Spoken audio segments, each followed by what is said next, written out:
I did not know I was reading a death sentence when the file first opened. The title on the slate was mundane, intentionally so. The kind of bureaucratic phrasing designed to anesthetize curiosity before it could become dangerous. Deprecated compliance assets, internal use. No mention of weapons. No hint of extermination.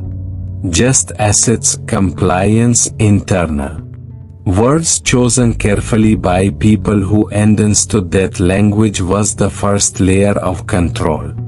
I had been summoned to the lower archive levels the way millions before me had been summoned to their ends, without explanation, without ceremony, and with the unspoken assumption that refusal was not a real option.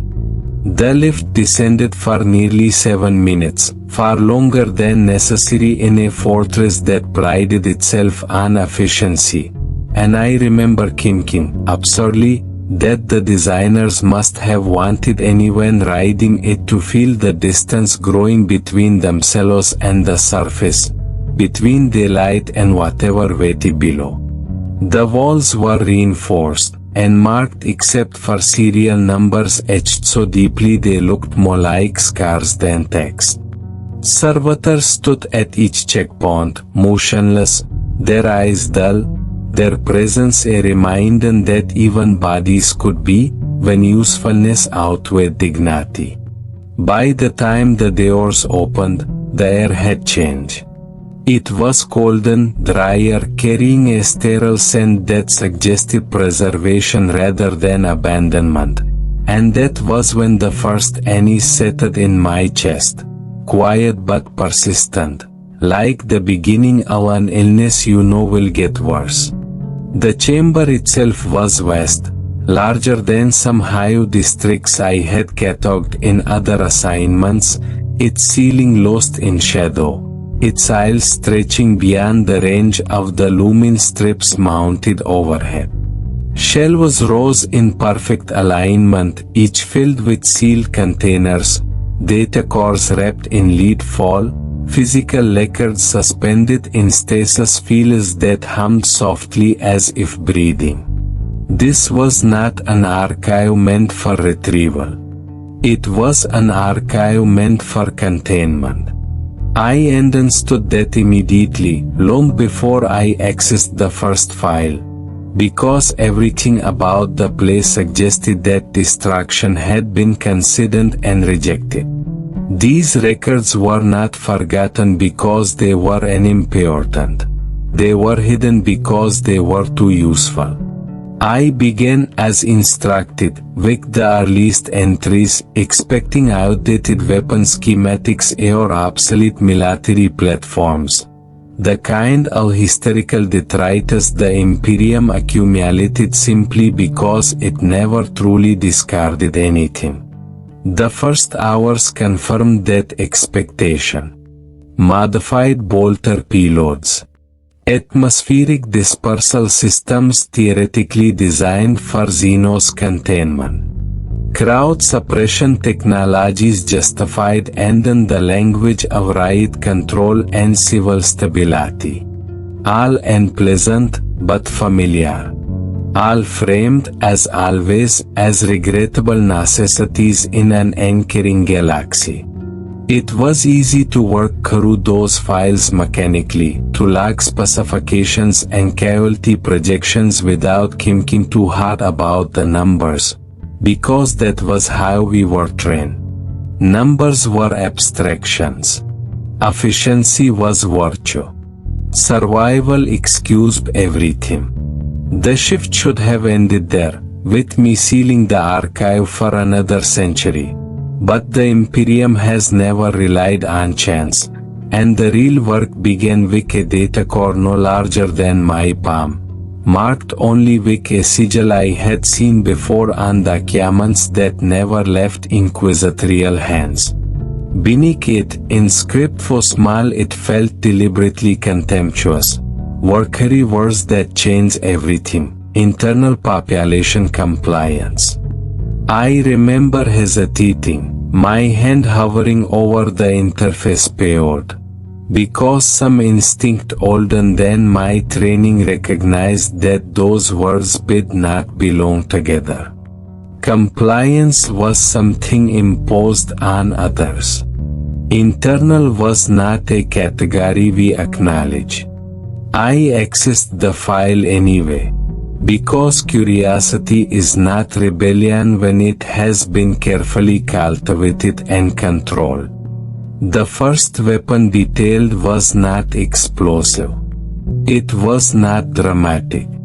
There were no images of cities burning or armies clashing. It was a narrow agent, colorless, odorless, engineered to bind to human neural tissue within seconds of exposure. The documentation described it with reverence, noting how it bypassed pain receptors entirely, how victims experienced no distress, no awareness, no opportunity for panic or resistance. Death occurred in under 6 seconds. The phrase used was human neutralization. I read deployment logs that listed entire hive sectors treated as environmental variables. Ventilation schematics annotated with flow rates. Population density charts overlaid with atmospheric pressure data. This was not a weapon designed in desperation. This was a solution refined through testing, iteration, and careful observation. The target world had not rebelled. It had not fallen to heresy. It had exceeded its production quotas for decades. Its crime was administrative. Labor groups had begun submitting coordinated requests for medical infrastructure and educational investment, politely worded, mathematically justified, and filed through approved channels. The analysis concluded that granting those requests would set an undesirable precedent. Reform, the document explained, encouraged expectation. Expectation led to instability. Instability was more expensive than eradication. 17 billion people died over the course of a single work cycle. The lower hive levels were prioritized because that was where labor density was highest and replacement was easiest. Survivors were not informed. They were managed. A viral outbreak was declared. Quarantine protocols were enacted. Memorials were authorized. Within weeks, new workers arrived from neighboring systems, grateful for employment, and aware that they were standing on a mass grave engineered to look like a tragedy instead of a decision. I fed there longer than necessary, staring at the casualty figures until they stopped meaning anything at all, until billions became just another unit of measurement, like tonnage or output yield. That was when I realized the most important detail in the file was not the weapon itself, but the tone. There was no urgency. No moral justification. No reference to last results or tragic necessity. The language was calm, professional, almost proud. This was not an Imperium defending itself. This was an Imperium optimizing. I continued because stopping was not an option that existed for someone in my position. Each subsequent file expanded the pattern rather than contradicting it. Acoustic devices tuned to frequencies below conscious perception, capable of inducing synchronized cardiac failure across entire urban regions while leaving buildings untouched. Incendiary compounds that consumed oxygen at the cellular level, suffocating populations in open air without visible flame or damage. Plagues engineered to recognize human genetic markers, sparing infrastructure, livestock, and non-human labor assets to ensure rapid economic recovery after deployment. Each weapon was evaluated not only on lethality, but on deniability, cost efficiency, and psychological impact on surviving populations. These systems did not kill quickly. They rewrote. Over months, sometimes years, affected populations began to forget shared histories, rituals, and identities. Songs lost their meanings.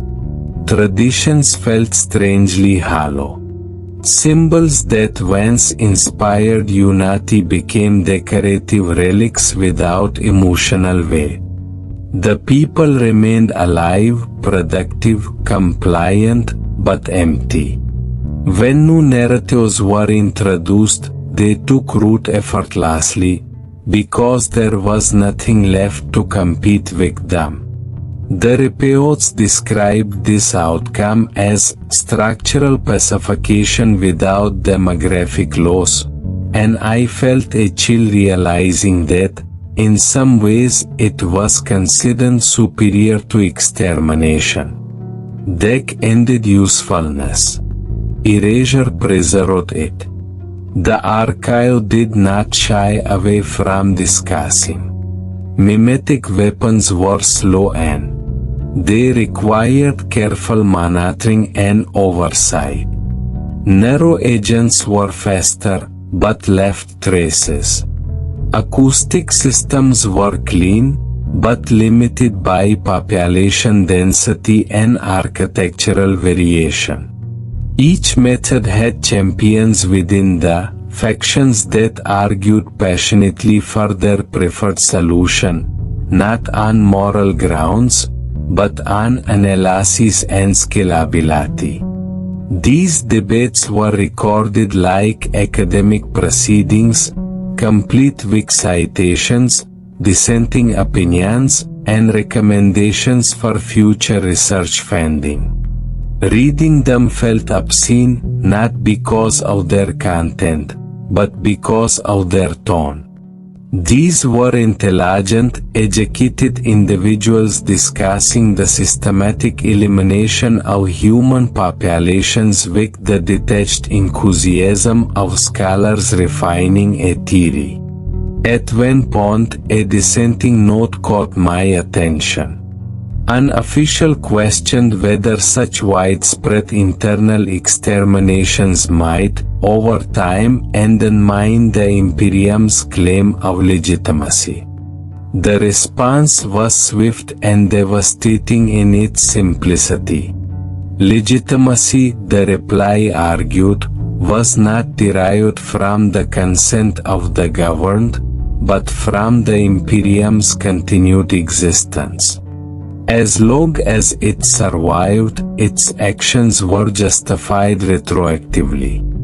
Those who died no longer had opinions worth considering.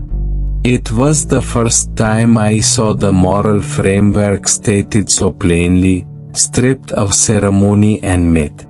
Survival was not the goal because it protected humanity. Humanity was expendable because it served survival. I found myself wrestling with an uncomfortable thought, when I did not want to acknowledge. What if they were live? What if a million worlds could not be held together by negotiation, reform, or compassion? What if any system large enough to resist annihilation in a vast galaxy inevitably became a machine that devoured its own components?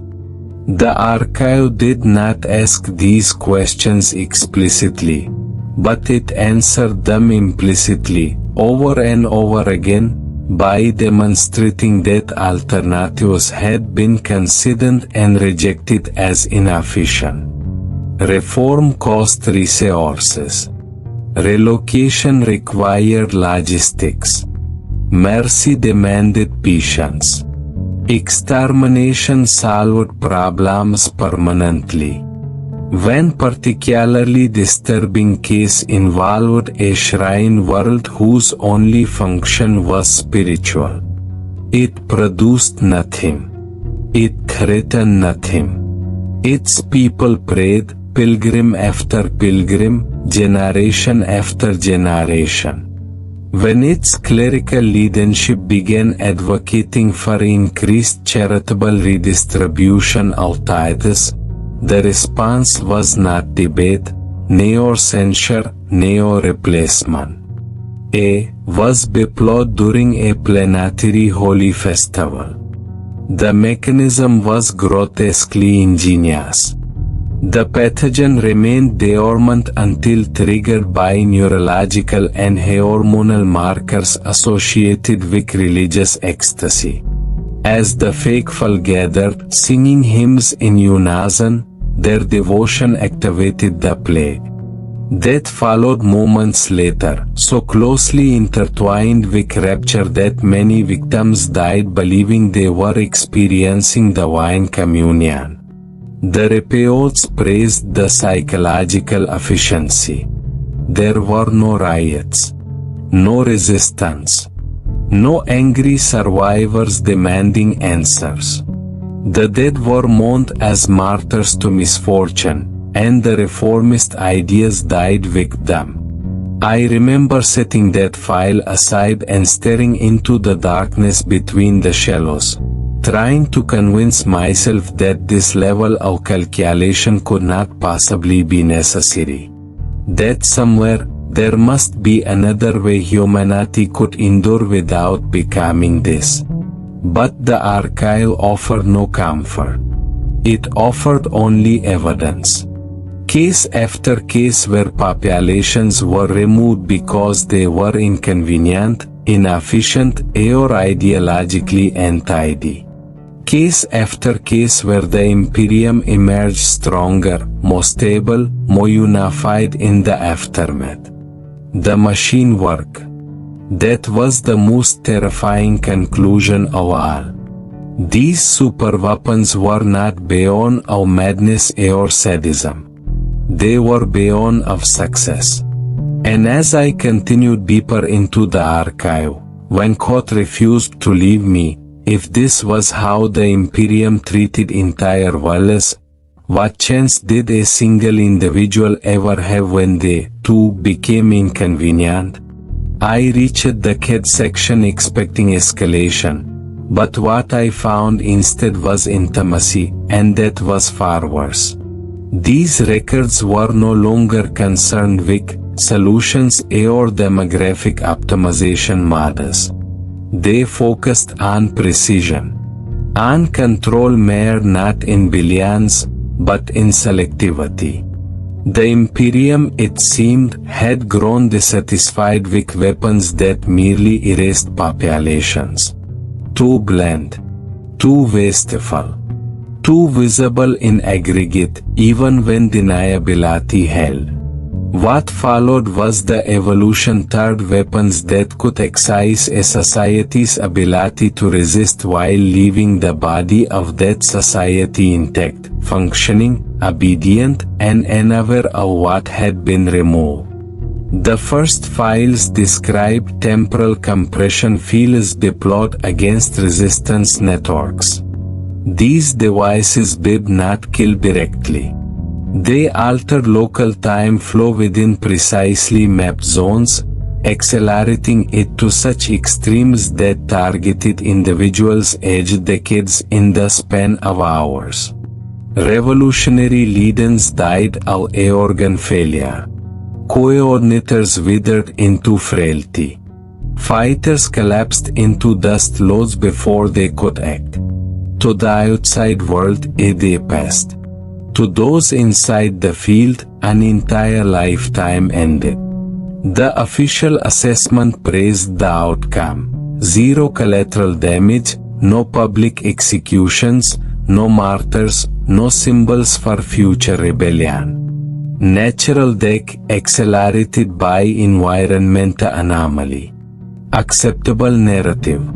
I found myself lingering on the phrase acceptable narrative because it appeared repeatedly attached to every successful deployment. The Imperium did not merely kill, it curated stories. Another weapon class targeted cognition itself. Broadcast arrays capable of inducing compliance responses across vast populations without their awareness. These systems exploited neurological patterns associated with authority, fear, and social belonging. When activated, affected individuals experienced an overwhelming sense that obedience was not only necessary, but comforting. Doubt triggered anxiety. Questions produced nausea. Dissent felt physically wrong. The reports described entire cities where productivity increased overnight, where crime vanished, where citizens volunteered for extended shifts with genuine enthusiasm. There was no resistance because resistance no longer felt like an option worth considering. The weapon did not remove free will, it redefined it. Reading those passages, I felt something break inside me, because I recognized the logic instantly. Why exterminate when you can reprogram? Why erase a population when you can hollow it out and reuse the shell?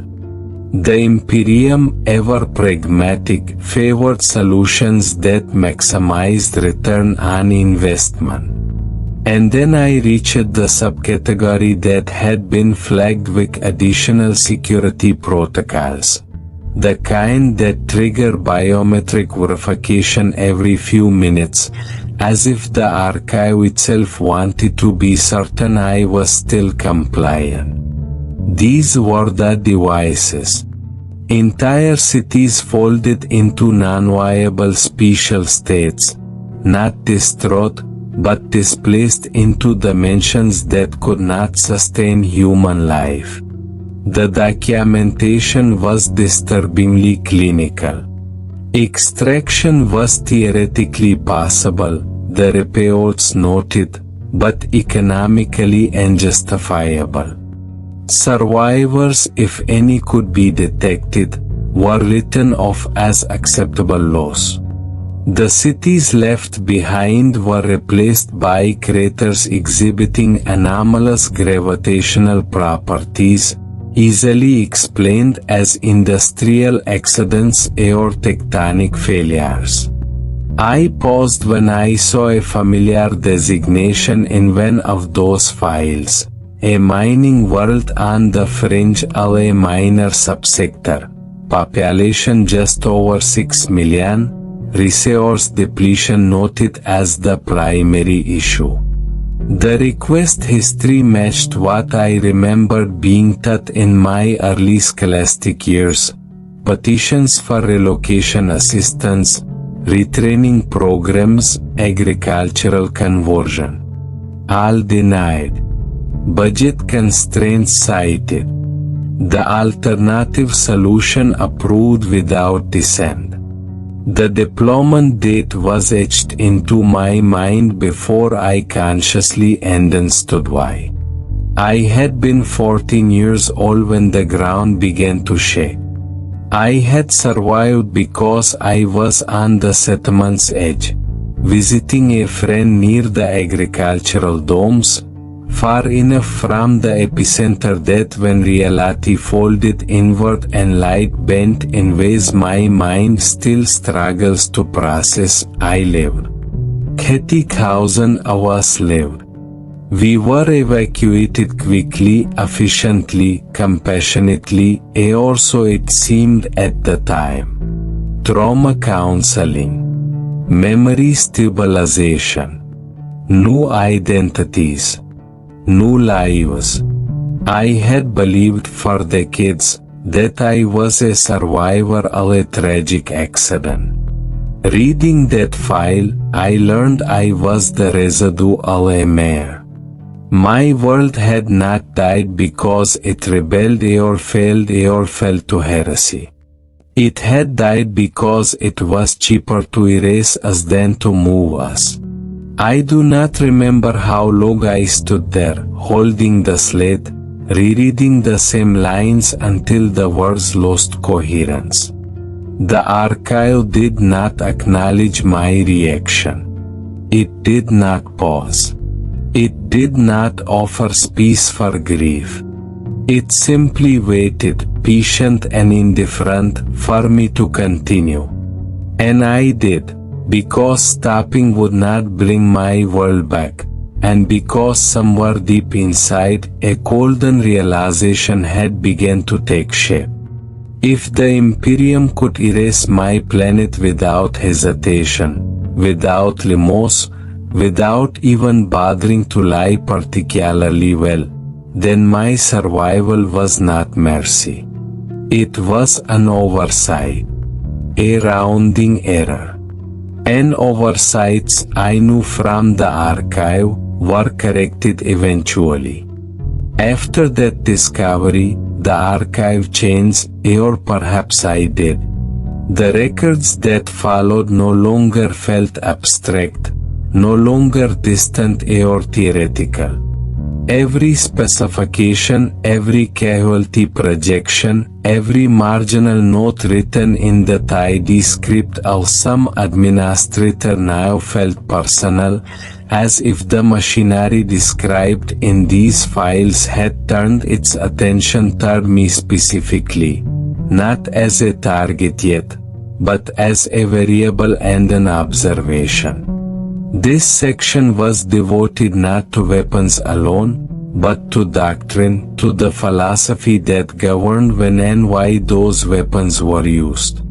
Here the Imperium stopped pretending that extermination was reactive. It was proactive, preventative. The files described structural inconvenience, a term used to classify populations whose continued existence introduced inefficiencies into imperial systems. These were not rebels or traitors. They were loyal citizens whose circumstances made them expensive. Worlds with declining resources. Populations aging faster than replacement rates. Cultures that emphasized communal welfare over output maximization. Even success could be inconvenient if it produced ideas that spread. The doctrine was brutally simple. Anything that threatened efficiency was to be removed before it became a problem. Reading through these assessments felt like watching an execution carried out in slow motion, because the outcome was always inevitable once a population was categorized correctly. There were flowcharts mapping decision paths. If reform cost exceeded projected lifetime output, extermination was recommended. If relocation risked cultural contamination elsewhere, extermination was preferred. If negotiation encouraged expectation, extermination was optimal. The documents did not ask whether these actions were moral. They asked whether they work. And the data showed that they did. The Imperium, according to its own metrics, was most stable in regions where these doctrines had been applied decisively. Fear, it turned out, did not need to be conscious to be effective. Adjacent systems learned without being told. Compliance increased without explanation. I reached a subsection detailing psychological containment protocols for populations neighboring exterminated worlds. This was where the true sophistication revealed itself. Memorial rites were granted selectively, structured to channel grief into approved rituals that emphasized sacrifice and inevitability rather than injustice. Official narratives were standardized, attributing catastrophes to natural disasters, industrial failures, or xenos interference. Investigators who noticed inconsistencies were monitored. Journalists who asked the wrong questions were reassigned, discredited, or quietly removed. The goal was not to suppress information completely, but to drown it in plausible alternatives. Truth did not need to be hidden if it could be made indistinguishable from rumor. One line, buried deep in an appendix, stayed with me: patterns are more dangerous than facts. The Imperium understood that individual tragedies could be absorbed, mourned, forgotten. Patterns suggested intent. Intent invited resistance. So the patterns were broken deliberately. Different weapons. Different explanations. Different timelines. No two exterminations looked the same from the outside. To the public, the galaxy appeared chaotic, tragic, but fundamentally random. Only here in this sealed archive did the Eordan reveal itself. I began to see the Imperium not as a tyrant ruling through visible force, but as an accountant balancing ledgers written in blood. Even dissent within the system was accounted for. The archive contained records of internal debates, not about whether extermination should occur, but about how much information should be shared with those implementing it. Some argued that moral distance was essential, that officers who believed they were responding to emergencies performed better and questioned less. Others believed full knowledge produced more reliable servants, individuals who understood exactly what they were doing and accepted it as necessary. Case studies were provided. Units exposed to partial truth exhibited hesitation. Units exposed to full doctrine demonstrated higher compliance, even if psychological strain increased. I recognized myself in those statistics with a sickening clarity. I was not an anomaly. I was a test case that had succeeded. The system had shown me the truth, measured my reaction, and determined that I would continue to function. My grief, my anger, my quiet horror had all been anticipated, modeled, and deemed acceptable. Conscience was not a flaw unless it interfered with output. As long as it remained internal, as long as it never manifested as action, it was irrelevant. That was the genius of the Imperium's design. It did not require belief. It required participation. You could hate it, despise it, mourn its victims, and still serve it perfectly, because service was measured only by performance. The archive did not threaten me. It did not need to. It simply demonstrated, with overwhelming evidence, that resistance changed nothing and that refusal only removed the refuser from the equation. Somewhere above me, the Imperium continued to function. Billions of lives moving through its systems, unaware that entire populations were being quietly erased to keep those systems running smoothly. And somewhere in these files I knew was the final evolution of this logic, the point at which extermination would become so efficient, so absolute, that even archives like this would become unnecessary. I kept reading, because at that point, knowledge was the only key I had left, and ignorance no longer felt like a refuge. The final section of the archive was smaller than I expected, and that terrified me more than anything that came before. It was not smaller because the Imperium had done less here, but because it had learned to say more with fewer words. This was the end state, the refinement phase. The point where extermination no longer required elaborate deployment, local coordination, or narrative maintenance beyond the initial movement. The heading was a single phrase rendered in neutral script, doctrine null. No embellishment. No justification. Just a name, as if naming it was enough to make it real. The files described a system designed to eliminate entire planetary populations simultaneously, regardless of location, shelter, or preparedness. The mechanism was elegant in its horror.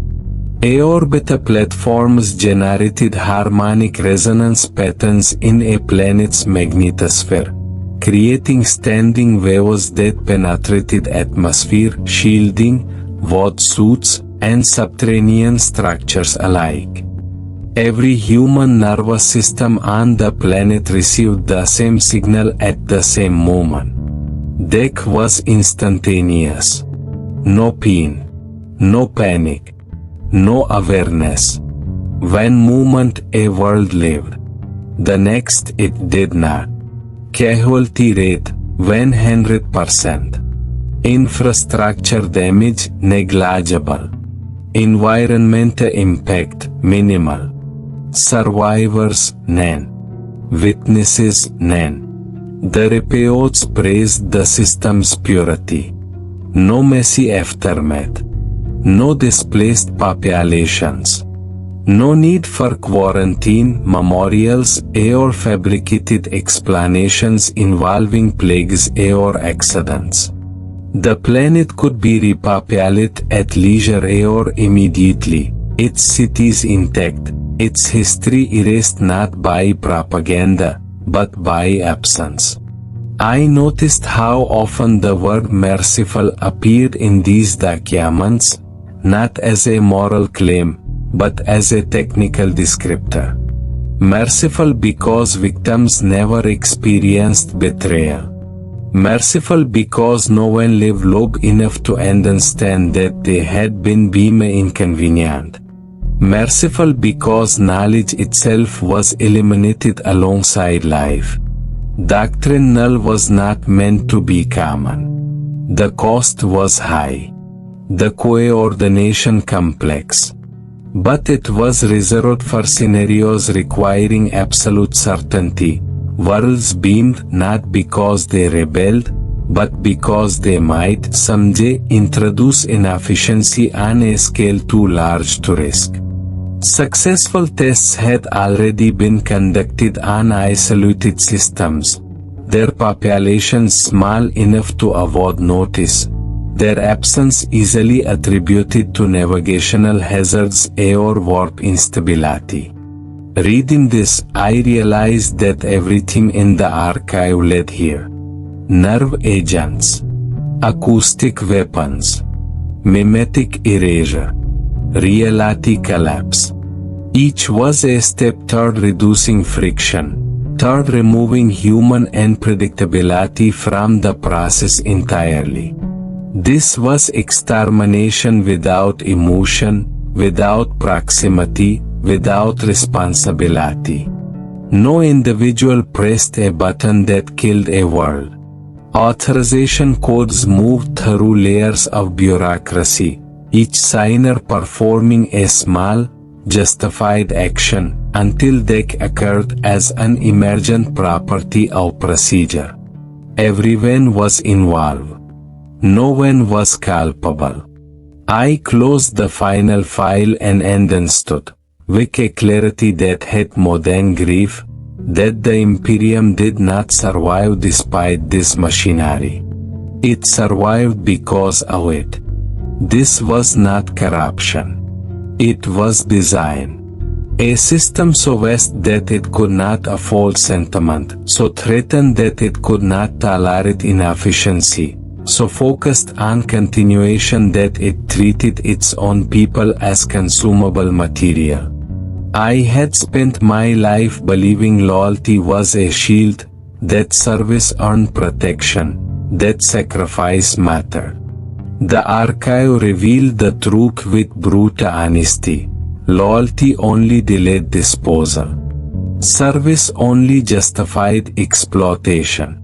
Sacrifice was expected, not rewarded. I sealed the archive because there was nothing else to do. Destroying it would change nothing. Exposing it would only ensure my own removal and replacement by someone less burdened by memory. The Imperium would continue refining its methods, erasing worlds before they could ask questions, perfecting a mercy that killed so efficiently no one ever knew they had been betrayed. I walked back toward the surface knowing that I was already dead in every way that mattered, a functioning component in a machine that would someday decide whether my continued existence was worth the cost. And the most damning realization of all settled over me like a final verdict. The Imperium did not need monsters to commit its atrocities. It only needed ordinary people willing to do their jobs well, to follow procedures, to accept that survival justified everything. That was its greatest weapon.